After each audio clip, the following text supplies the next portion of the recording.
Quisiera compartirles una historia de una persona a la que llamaremos Ana. Ana es una mujer, se considera a sí misma saludable, tiene 32 años, no fuma, no toma alcohol, nunca ha usado drogas. Sin embargo, ella desde los 18 años de edad empezó sin motivo aparente a experimentar sentimientos de vacío, una profunda tristeza que no identificaba la causa.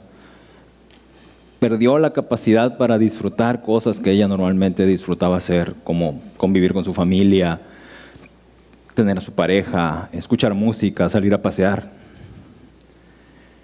Fueron tan notables estos cambios en su conducta y en su modo de vida que su propia familia se preocupó por ella y empezó a buscar alguna explicación para entender qué era lo que le estaba pasando. Acudieron con un médico y el médico les dio el diagnóstico de trastorno depresivo mayor. Ella ya tiene 14 años con este diagnóstico, ha pasado por un sinnúmero de tratamientos y no ha logrado un adecuado control de estos síntomas. Ha tenido 4 intentos de quitarse la vida ante la frustración, de no poder controlar esa tristeza, de no poder controlar esos sentimientos negativos que a veces la agobian.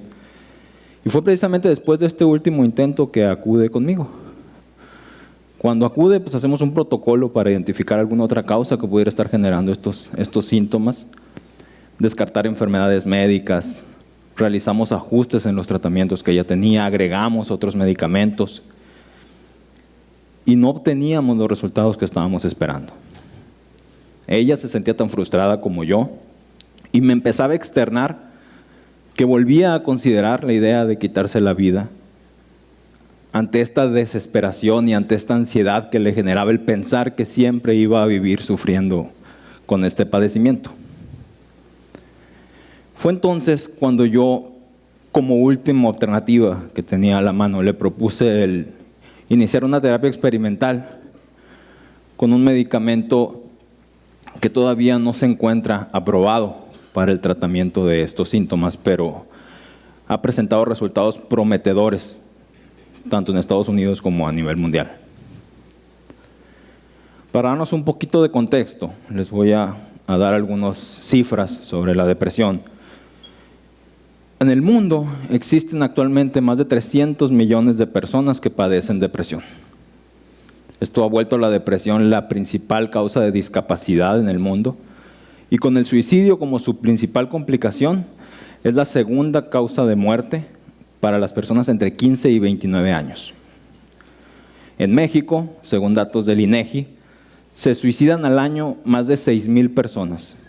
Y estas cifras han ido en aumento, al punto de que las predicciones nos dicen que para el año 2020 va a ser la principal causa de muerte a nivel mundial, el suicidio asociado a trastornos del estado de ánimo. ¿Sí? Estos datos son alarmantes. Y si a esto le adjudicamos o le agregamos el hecho de que incluso las personas que sí responden a un tratamiento antidepresivo, 1/3 de ellas va a presentar una recaída o 2 recaídas a lo largo de su vida.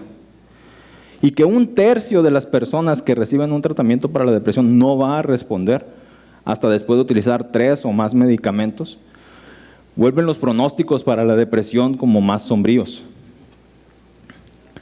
¿Cómo podemos entender la depresión? La depresión es una enfermedad mental. Es una enfermedad, tiene un fundamento físico de la manera en la que trabaja el cerebro y se da por un conjunto de factores. Vienen desde factores individuales, que serían cambios en la estructura o la química cerebral, dadas por consumo de sustancias, por antecedentes de trauma, por infecciones, por tumores, factores genéticos. Una persona que tiene padres que han padecido depresión tiene 3 veces más riesgo de padecer la enfermedad en comparación con otra persona que tiene padres sanos.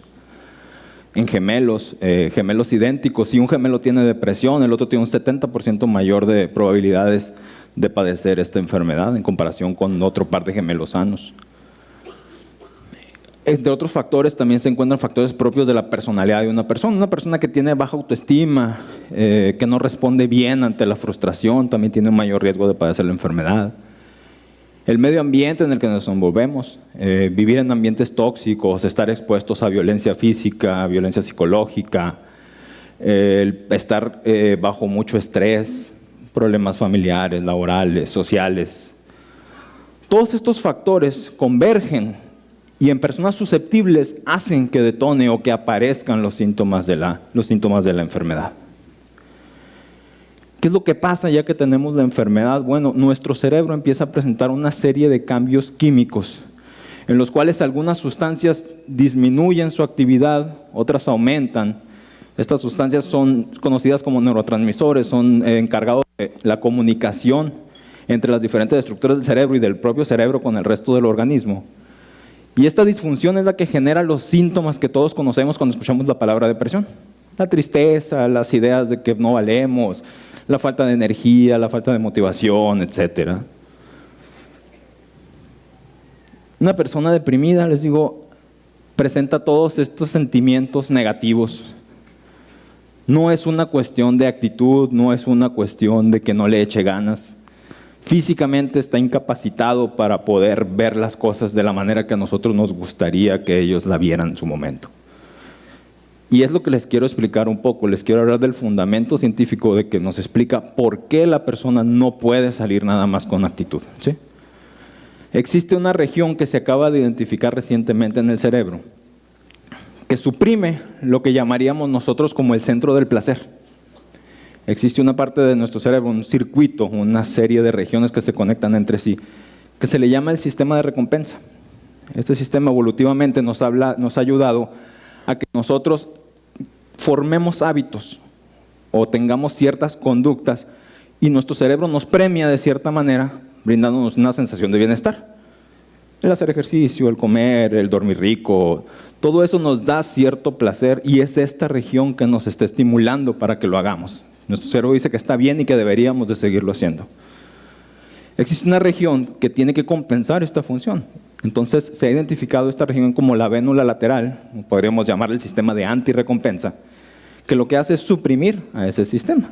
¿Para qué? Para las conductas contrarias, ¿no? Entonces los estudios recientes han identificado que en la depresión este sistema de antirrecompensa se encuentra sobreactivado o hiperactivado. ¿Y qué es lo que hace? Nos bloquea completamente esta capacidad para disfrutar, para sentir placer, para encontrarnos motivados, para tener energía. Los síntomas que ya veníamos comentando. De igual manera, estudios recientes nos han identificado que hay sustancias que actúan específicamente en este sistema de antirrecompensa, bloqueando su señal, evitando que frene al sistema de recompensa. Estas sustancias que se han identificado recientemente comparten una característica, son drogas psicoactivas. ¿Qué quiere decir esto? Son drogas que producen alucinaciones, que nos producen este efecto psicodélico, como la psilocibina, que es la sustancia que se encuentra en los hongos alucinógenos, el LSD, drogas como la ketamina, que es la que estoy ahorita tomando como principal elemento para esta charla. La ketamina es un anestésico, se utiliza tanto en veterinaria como en la medicina general. Este anestésico tiene la propiedad de que bloquea, a los 30 minutos de haberlo administrado, bloquea completamente la actividad de esta región. Y este bloqueo se mantiene hasta por 2 semanas después de haberlo administrado, lo que nos da una remisión de los síntomas de una persona deprimida de manera sorprendente. Estamos hablando de que la media hora de que yo le apliqué el medicamento, ella ya va a tener una actitud completamente diferente. Y eso fue precisamente lo que yo le propuse a Ana.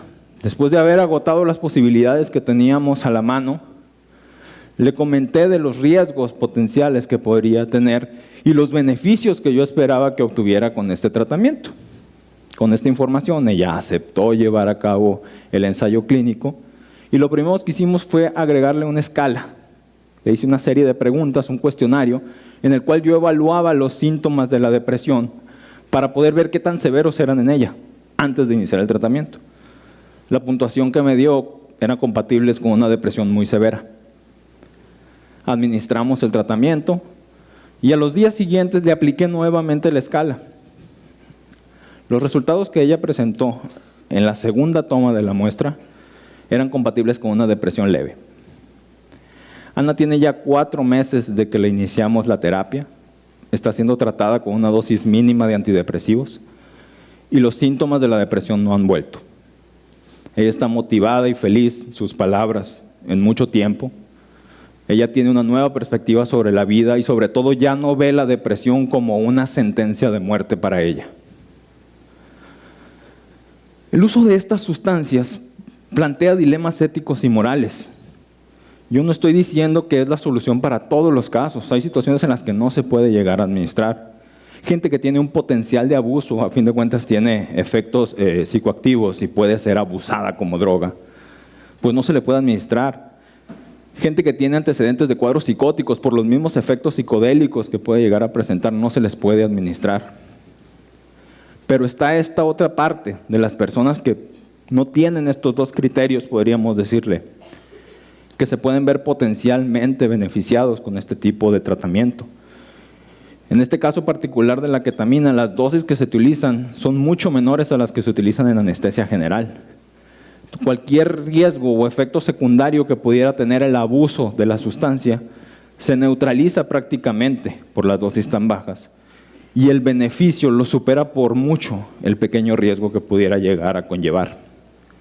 En Estados Unidos no se encuentra aprobada todavía por la FDA, sin embargo, como les repito, por ser un medicamento, sí se pueden realizar ensayos clínicos y proyectos de investigación.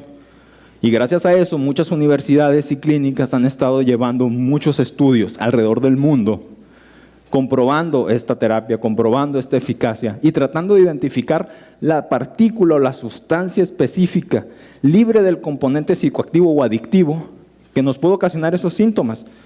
¿Para qué? Para desarrollar medicamentos mejores y más específicos que se puedan utilizar con mucha más libertad, con mucha más tranquilidad. Sabemos que a nivel mundial ahorita el dilema de la legalización de las drogas está en boca de todos. Y no estoy hablando sobre legalizar o sobre hablar de dejar de satanizar el uso de las sustancias. A lo que yo me refiero es que inclusive la marihuana, lo que les había comentado, el LSD, drogas psicoactivas, se ha comprobado que tienen un efecto benéfico para enfermedades muy particulares, de difícil control, y que muchas veces es la mejor alternativa o la única alternativa que se puede llegar a utilizar. Se deberían de crear mejores políticas públicas, se debería de legislar a favor de la experimentación y la investigación con estas sustancias para poder identificar las partículas libres del efecto adictivo que nos den este efecto que nosotros estamos encontrando tan sorprendentemente benéfico en las personas. Esta charla trae en mi mente el llamado principio de Paracelso. Paracelso fue un médico y alquimista que fue muy famoso, fue conocido como el padre de la toxicología, debido a sus experimentaciones con sustancias, venenos, cosas que la gente consideraba tóxicas. Él trabajaba bajo una premisa que, parafraseada, más o menos decía: la dosis hace el veneno. ¿Qué quiere decir esto? Cualquier sustancia, inclusive el agua, puede llegar a ser nociva para nosotros, puede llegar a ser letal para nosotros en las dosis adecuadas. Y de igual manera, existen venenos, hemos visto sobre venenos de alacrán, veneno de viuda negra, existen metales como el litio, existen drogas como la ketamina, los hongos alucinógenos, el LSD, que han probado que en las dosis adecuadas son eficaces para tratar problemas que parece que no hay otra solución, que no hay otra alternativa tan importante o tan efectiva como ellas. Entonces, mi intención con esta plática, el comentarles el caso de Ana, es de que tengamos un panorama más completo acerca de cómo estas enfermedades tienen un efecto tan devastador y un crecimiento casi epidémico. Todos conocemos a alguien que tiene depresión, o que ha tenido depresión, o que tendrá depresión. Imagínense, nosotros, los médicos, cuando vamos a iniciar nuestra práctica profesional, tomamos el llamado juramento de Hipócrates. En el juramento de Hipócrates nosotros decimos a grandes rasgos que vamos a hacer todo lo que esté de nuestra mano para el bienestar de las personas que están afligidas. Si yo estoy encontrando sustancias si yo estoy encontrando medicamentos, alternativas que pueden llegar a tratar una de las enfermedades más devastadoras del siglo XXI, mi pregunta y mi reflexión que les quiero dejar es, ¿por qué no habríamos de intentarlo? Muchas gracias.